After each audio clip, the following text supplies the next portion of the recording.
What is up, Nuggets? It's your boy, Killer Pizza, here with a brand new video for you rascals and rapscallions out there. Hopefully everybody had a groovy Friday and you guys have some fun plans for the weekend. I know my plans for this weekend are just to be living, L-I-V-I-N, living, because as some of you guys know, I was down for the count with the flu last week. I still have some of the after effects. You know, it doesn't help that I work outside, like just some indigestion, cough, and all that fun stuff. But for the most part, I'm feeling better. Excited to get everything back in the groove, get back to working out. Got to file a bunch of movies, a bunch of fun and boring shit, but it just feels good to feel a little bit better. But anyways, on to the video. I figured this would be a fun one to talk about, and I could probably do multiple volumes of this. I'm going to do 5 fun horror comedy movies. Now, first of all, horror comedies are kind of a weird thing, you know. I don't have certain movies in here like Scary Movie 1 or 2, which I absolutely love those, but I think those are a lot more like parody and whatnot. And it's weird when it comes to comedy and horror films, because I know a lot of people don't like it, but I always found that kind of strange, because unless you have like a very, very serious or like dark tone in the movie, almost any horror movie is going to have comedy in it, because, you know, think of like a slasher started coming after you and your friends on a Friday night. You're going to be partying it up, laughing, having a good time until the intensity, you know, comes to be. So I am a really big fan of comedy and just funny dialogue in a lot of my horror movies. But yeah, these are the first 5 I grabbed when I scanned my shelf. I could do many. Some of these are kind of obvious, but I'm just going to show you some of my favorites. So first of all, we have Tucker and Dale versus Evil. If you've never seen this movie, you need to check this out this weekend. Absolutely hilarious. It's about these two, lack of better words, kind of hillbilly friends, and they save up this money for like this vacation home where they can go fishing and hunting and all that fun stuff. And these like horny teens show up and start partying, and they're so creeped out by Tucker and Dale, they think that they're serial killers. But then Tucker and Dale are kind of like thrown off by these kids, and these kids start dying in really humorous ways, and it's all by circumstance and coincidence, where these kids think Tucker and Dale are serial killers, and they think these kids are all doing a pack suicide or whatnot. But, you know, it's a pretty fun movie. I like the dynamic between Tucker and Dale, their friendship, and there's a little love interest deal in the end with Dale, I believe it is.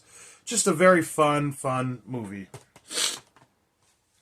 Alright, and here's one I was going to review not too long ago, but it didn't end up happening, and that is Idle Hands. I love this movie. I've been kind of on a shtick of like late 90s, early 2000s movies lately. It's just a period of time that's just so fun, you know, especially in films. Everything's so dated and everything, but this is a great movie here. What is the lead guy's name? Anton Tobias? Him and, what's her name, the girl's name? How can I... Jessica Alba? Oh yeah, how could I forget that? This is a fun movie where the dude gets like a curse on his hand, and it's kind of like a throwback to a Creature feature in a way, because his hand gets a life of his own. Here's the old school original cover, and he's got to end up cutting his hand off because, like in his sleep, his hand wakes him up and he kills his parents and ends up killing his friends. So he's got to cut off his hand, and then they're kind of on like this wild witch hunt to get the hand back and destroy it and everything. It's actually a really strange concept if you think about it, but a very fun movie nonetheless. And like I said, a time capsule in like the late 90s, early 2000s. When did this come out? Like 99, I want to say.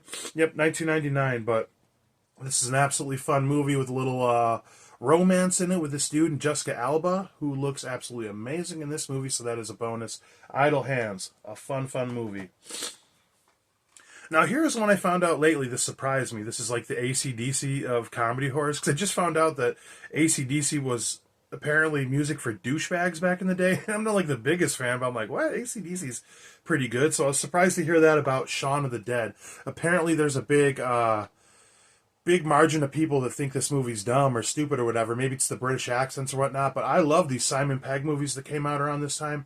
And this is one of the best parodies of a horror movie ever. You know, I would put it past Scary Movie 1 and 2 as, in terms of parody. It's not so slapstick, but it's just about this guy, Shawn, who gets broken up with his girlfriend, and he's kind of on a bender with his best friend, and they get so blackout drunk they don't even realize that the whole world's fallen apart around them, and everybody becomes zombies and whatnot, and it's up to him and his stoner friend to save humanity and everything. And This one's just a lot of fun and actually has a surprising amount of heart at the end. A very, very sad moment at the end. I believe I actually seen this in the movie theaters. I believe so. This and Hot Fuzz.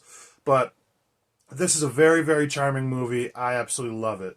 So many good quotes in this as well. All right, now here's one I talked about not too long ago.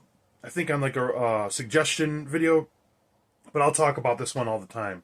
That is, My Name is Bruce. I am a huge Bruce Campbell fan. Who isn't? This is funny where he plays kind of like a amped up version of himself, but he's just like a super big narcissist, full of himself, and he gets like invited to what he thinks is like a Comic-Con or something to make some money and meet the fans and whatnot. And it turns out that it's actual, like an actual samurai monster that's terrorizing this little town, and they believe it. Like this kid that's a big fan of Bruce Campbell, like, we got to get him. He's the only one that can save us. And this just shows how good Bruce Campbell is. It's worth it just for his performance alone, like to watch, like just how much of a fucking coward he is in this movie, and just the charm of it. You know, that's a big thing that's going to connect a lot of these movies, that they're funny, but then they have an element of charm to them and whatnot. But you know, who doesn't like seeing a washed up loser Bruce Campbell having to rally up and save the day and everything? And there's tons of homages to a lot of movies he's done that he's famous for and whatnot. And this is Bruce Campbell at his best. I highly suggest checking this one out.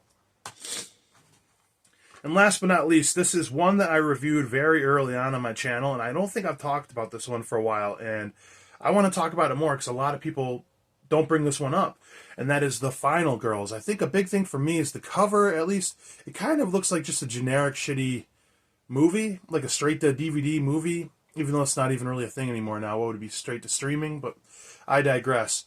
I originally checked this out because it's got Adam Devine in it, and I'm a big fan of his, Workaholics and whatnot. But this follows this girl. What's her name? This is the girl right here, where her mom was like a famous B-movie like scream queen that ended up passing away, and they have like this big showing of the movie in town, and somehow, I forget how it happened, somehow they get sucked into the movie, all her and all her friends, the movie that her mom is in, and it's pretty much like a Friday the 13th, like a camp movie. But this is just a very creative and fun movie. Like, if you're a fan of 80s slashers, you need to check this out. Like, there's a scene where they're in the movie as it goes by, and they go to get like picked up like hitchhikers. The people drive by. You need a lift? Oh, no, we don't. No, we're good. Like, all right, see ya. And they just leave them there. And then it's like an hour and a half later, they come by again. Oh, you need a ride? Like, they didn't see him before. Oh, we're good. And they drive by again another an hour and a half later. And they're like, we gotta be in the scene that happens in the movie to get to the camp or whatever. So that was kind of like a fun little deal in there. I haven't really ever seen that in a horror movie or any movie really like that. But yeah, it's just like, I keep saying it, that it's got all this charm in it, where like the girl, she gets to see her mom again because her mom passed away, and she gets this bond with the mother, and she knows ultimately that like her mom has to sacrifice herself for the rest of them to get out, because she's got to follow the trope of the movie that she ends up getting killed, which it's a lot deeper than it really has any right to be. The scene where the mom's dancing to Betty Davis Eyes with a lightning storm going on in the background. Unbelievable. Like, I'd never expected the movie to go that far with like how good it could be, because on top of it, there's just so many tropes of 80s horror comedies and just slapstick shit from horror movies in this. Like, it's an homage to 80s horror for sure. And I just think this one will really punch you in the gut and take you in a different direction that you wouldn't expect it to. But it's nonstop laughs the whole time until it hits that serious tone, and it's got a pretty fun ending to it and everything. I love this movie. Out of all the ones I have here, I think this is the one you guys should check out. This is the one nobody ever seems to talk about for whatever reason, and I love it. So, like I said, I could do way more of these, because most every horror movie has comedy in it, for the most part. I just kind of wanted to go more straight down the middle with like comedy in here without these being complete satires and whatnot. So I believe most of these are streaming, like especially on Tubi. Tubi is the answer for a lot of these movies, So Tucker and Dale versus Evil, Idle Hands, Shaun of the Dead, My Name is Bruce, and Final Girls. Those are 5 fun horror comedies I suggest you guys check out. So anyways, one more thing I wanted to mention. Thank you to anybody who has subscribed lately. We are getting very close to the 1,000 milestone, which I've been doing these videos for years. So for a guy that doesn't really promote my shit as much as I should, you know, I don't have a TikTok or an Instagram for any of this. I just don't really like social media, if I'm being quite honest. But I like talking to all you guys about horror movies. So thank you to everybody that has subscribed to my channel. I really appreciate it. And I was thinking that I might do a live stream when I hit 1K. I think we're 24 away at this point. I've never done a live stream. I love watching live streams with people talking about movies and whatnot. If that's something you guys would be interested in, let me know. I would love to do one when we hit 1K and hang out with you guys. Maybe make it a more normal thing. But anyways, yep, thank you everybody for checking this video out. Like, comment, subscribe, share, all that fun jazz. Watch some spooky movies this weekend, Blood, Guts, Gore. I'll check you guys next time.